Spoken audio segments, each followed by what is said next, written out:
यदि आपका मन विचलित है और आपके मन में हजारों सवाल उठ रहे हैं, तो आप इस कहानी को जरूर सुनिएगा, क्योंकि यह कहानी आपको और आपके मन को शांति प्रदान करेगी। आप इस कहानी को बहुत ही ध्यान से और पूरी सुनिएगा। एक बार की बात है कि एक लकड़हारा हर रोज लकड़ियां काट कर लेकर जाता था और उसी जंगल में एक ज्ञानी साधु वहां एक वृक्ष के नीचे बैठे ध्यान किया करते थे।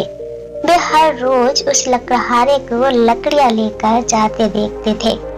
एक दिन साधु ने उस लकड़हारे को रोककर कहा, सुनो भाई, तुम दिन भर लकड़ियां काटते हो और इन्हें बेचकर तुम अपने परिवार के लिए 2 वक्त की रोटी भी नहीं जुटा पाते।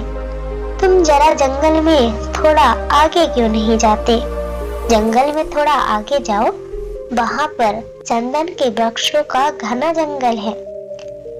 एक दिन काट कर ले जाओगे और हफ्ते भर के खाने की व्यवस्था हो जाएगी।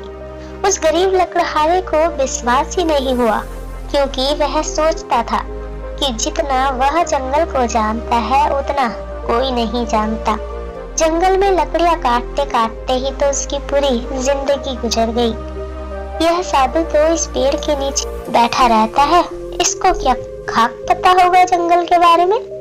मानने का मन तो नहीं हुआ, लेकिन फिर सोचा, नुकसान ही क्या है? कौन जाने कि यह सन्यासी ठीक कह रहा हो और मुझसे झूठ भी क्यों बोलेगा।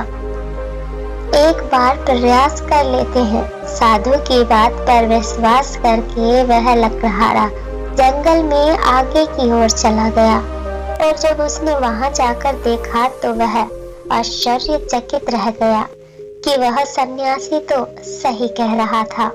यहाँ तो सच में चंदन के वृक्षों का घना जंगल है। जब वह वहां से वापस आया तो उसने साधु के चरणों में अपना सर रख दिया और बोला, मुझे माफ कर दीजिए, मेरे मन में बहुत संदेह आ गया था, क्योंकि मैं सोचता था कि मुझसे ज्यादा इस जंगल के बारे में और कोई नहीं जानता, क्योंकि मेरे पिताजी भी लकड़हारे थे, उनके पिताजी भी लकड़हारे थे।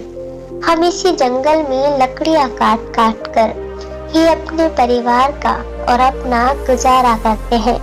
कभी यह सोचा ही नहीं कि इससे आगे भी कुछ हो सकता है। मैं भी कैसा भागा हूँ, काश पहले पता चल जाता तो आधी जिंदगी गरीबी में न गुजारनी पड़ती। सन्यासी ने कहा, चिंता मत करो, जब जागो तब सवेरा। अब जाओ और चंदन की लकड़ियां काटो। अब उस लकड़हारे के दिन बड़े अच्छे से गुजरने लगे। वह एक दिन लकड़ियां काटता और 7-8 दिन जंगल आने की जरूरत ही नहीं पड़ती। बाजार में लकड़ी की इतनी कीमत मिल जाती कि हफ्ते भर के राशन पानी की व्यवस्था हो जाती। ऐसे ही दिन बीतने लगे। हफ्ते में एक दिन जाता, लकड़ियां काट कर बाजार में बेच देता।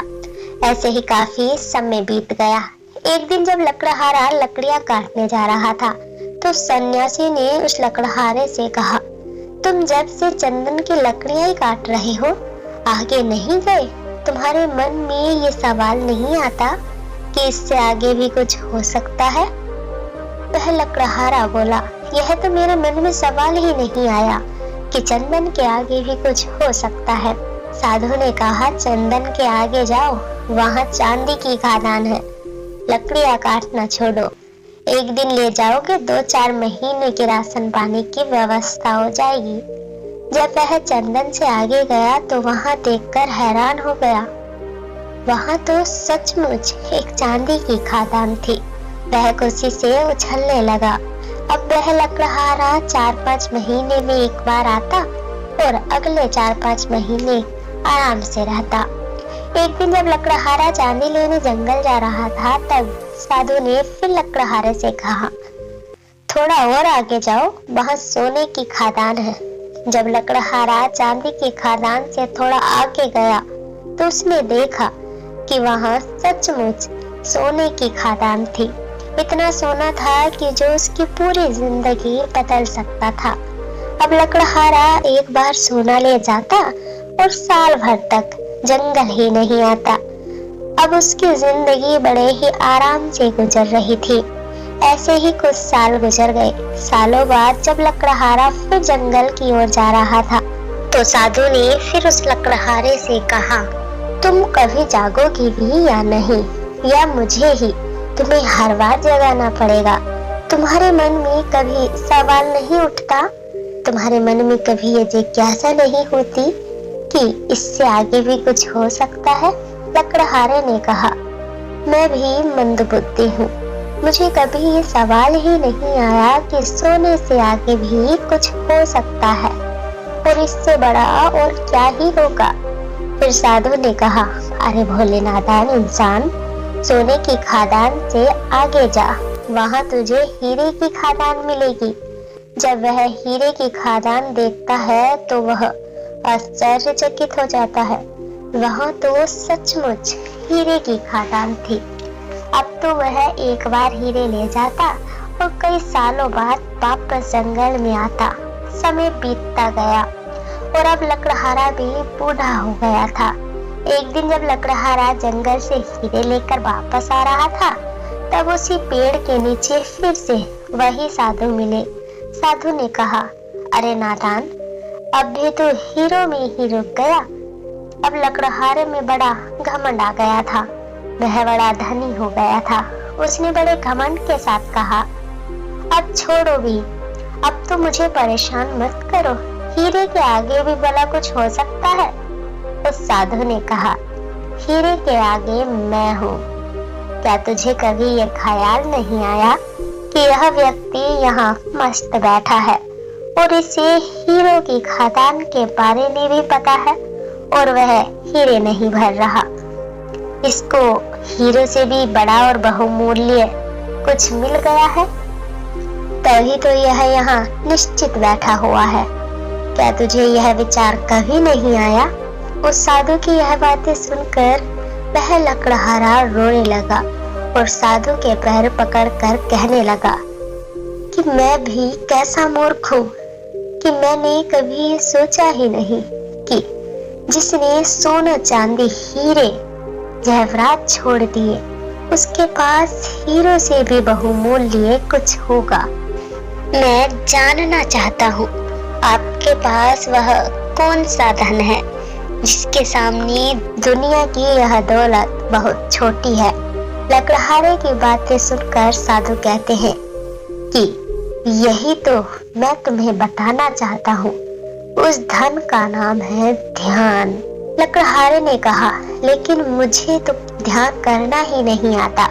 तब साधु ने कहा, ध्यान करना बहुत सरल है।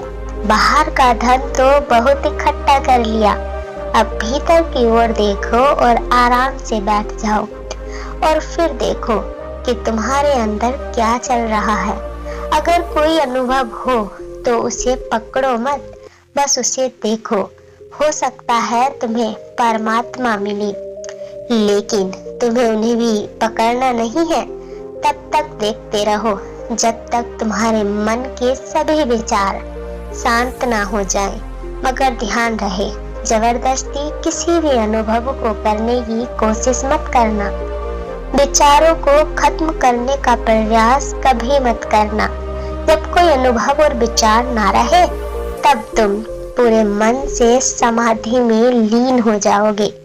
फिर तुम इधर उधर नहीं भटकोगे और तभी केवल शून्य होगा, और शून्य में ही जलता है बोध का दिया, आत्मज्ञान का दिया।